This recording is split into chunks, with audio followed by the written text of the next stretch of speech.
Alexandra Township, north of Johannesburg, is a densely populated melting pot of some of South Africa's worst social ills. Poverty, unemployment, HIV/AIDS and crime. It is here where we found evidence to support a new study done on the prevalence of rape in South Africa. The survey, conducted by the government-funded Medical Research Council, finds that 1 in 4 South African men have raped at least one woman in their lifetime, and that majority of them committed the crime between the ages of 15 and 19.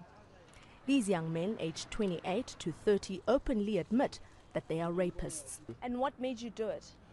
I'm going to just say, we're influenced by some few things that we do in our lives that we're not sure if we really want to do, He goes on to tell me that he and 3 of his friends gang raped a girl they met at a party. Like with me, it was no problem, but like when I went to the bathroom having to find the third guy, peace with her, it was like, hey, a problem because she was crying, Yeah, she was like, she was not happy.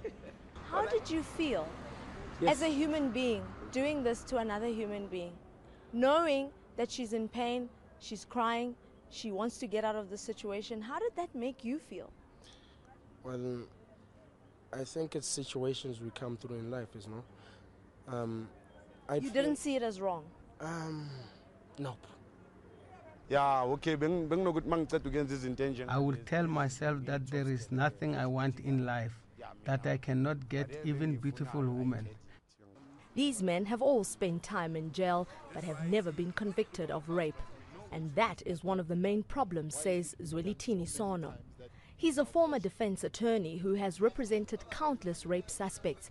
He says he has never lost a rape case in his whole career because of an inefficient and insensitive criminal justice system.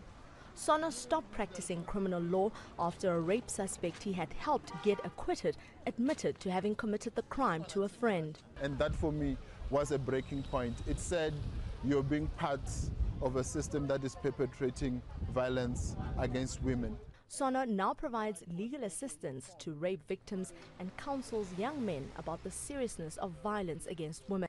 Andile Gailisiwe is also trying to do her bit to change the culture by getting more women to speak out. She was raped by her father at the age of 11 and again by a taxi driver in her late teens.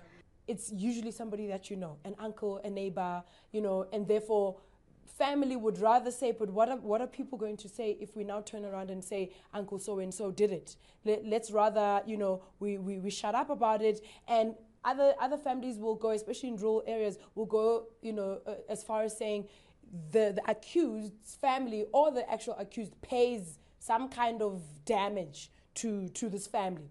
It's still not seen as a crime. These attitudes may take generations to transform. There will be a change. There can be a change of mindset. If we put processes together, there will be a battle that we are going to win.